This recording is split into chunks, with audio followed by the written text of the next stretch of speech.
Hey everybody, Joe Joseph here for thedailysheeple.com, and this is your news shot. When I saw this story, my jaw dropped to the ground because yet again we're seeing another example of Agenda 21 being implemented here on planet Earth.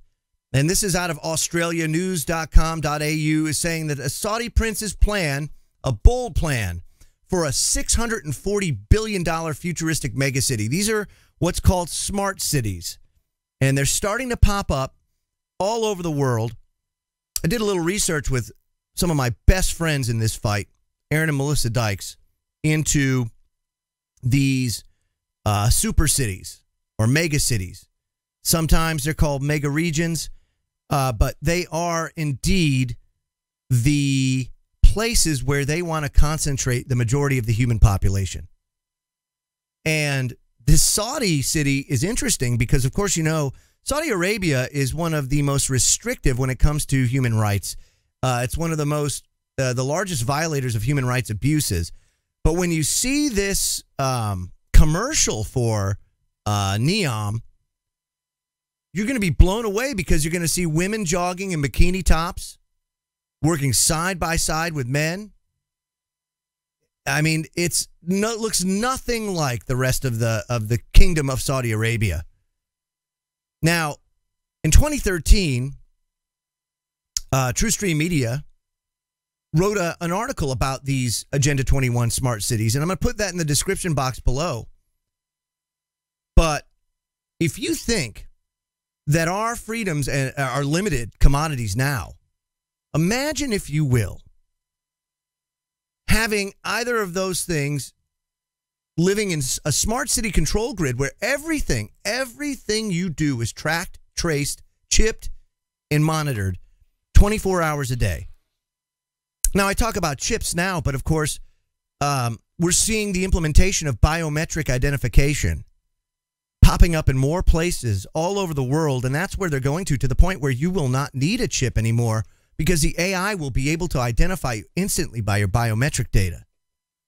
So the chip will be obsolete.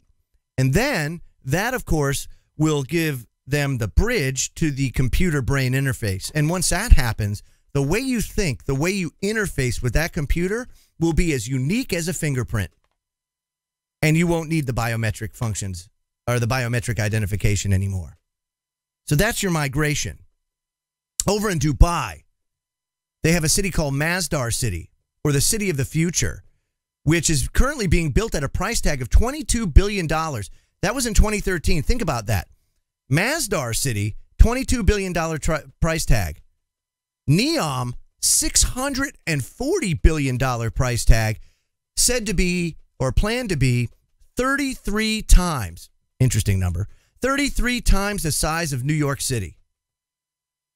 33 times. That's an enormous, enormous city and concentration of people. You're talking about a business and industrial zone extending to neighboring Jordan and Egypt and spanning a whopping 26,500 square kilometers. It's more than twice the size of Greater Sydney, Australia. It's going to be financed by the Saudi government and private investors, empowered entirely by wind and solar energy. This is the focus. It's going to focus on food, entertainment, energy and water, biotechnology, and advancing manufacturing industries. These mega cities, or what they're called megapolises, are interesting because they also are identified as aerotropolises. You know that airports are basically international free zones, meaning that they're not sovereign territories of any government. Normally, these international airports are neutral ground. The concept of an aerotropolis, megapolis setup is that the city, the majority of the city and the manufacturing is all centered at that airport in that exclusion zone where your labor laws don't apply, where say the Constitution here in the United States wouldn't apply, and it would literally be a free zone where industry would have direct access to the airport to get things shipped out faster, delivered faster, but also, again, to insulate them from some of the more arduous labor laws and environmental policies and other international law that may apply in these zones that wouldn't apply. And corporations could just reap in billions and billions and trillions of dollars in profits. So I can understand why the Sauds are going after this in such an ambitious way. I will say that their advertising is extremely deceptive, and I think that's to grab people and bring them in. But I can't see the Saudi Arabian royalty loosening the reins and allowing, women in shorts and tank tops and everything else, when right now it is so restrictive in that country. So this would be a huge, huge, monumental shift from people who have lived fundamentally the same way for a long time.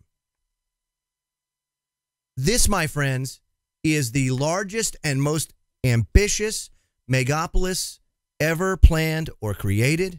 And again, just another way to concentrate the populations into these mega cities in an effort to advance Agenda 21. I'm Joe Joseph. This was thedailysheeple.com's News Shot. Feel free to comment below and visit our website at thedailysheeple.com. Now check this video out. Our ambition. It starts with over 26,000 square kilometers of land, set in an ideal location where 3 continents meet, right at the heart of the world's transport, trade and telecoms routes. A place rich in natural resources with a generous climate. Here we see the birth of NEOM, the world's most ambitious project. A destination of the future, a vision that is becoming reality. We see a chance to design a better way of life, with a blueprint for sustainable living. We see a place that will inspire new learning, create new industries, and encourage enterprise, invention, and ingenuity. A hive of creativity and a new home of culture. A roadmap for the future of civilization. We see a new way, a new era. We see NEOM.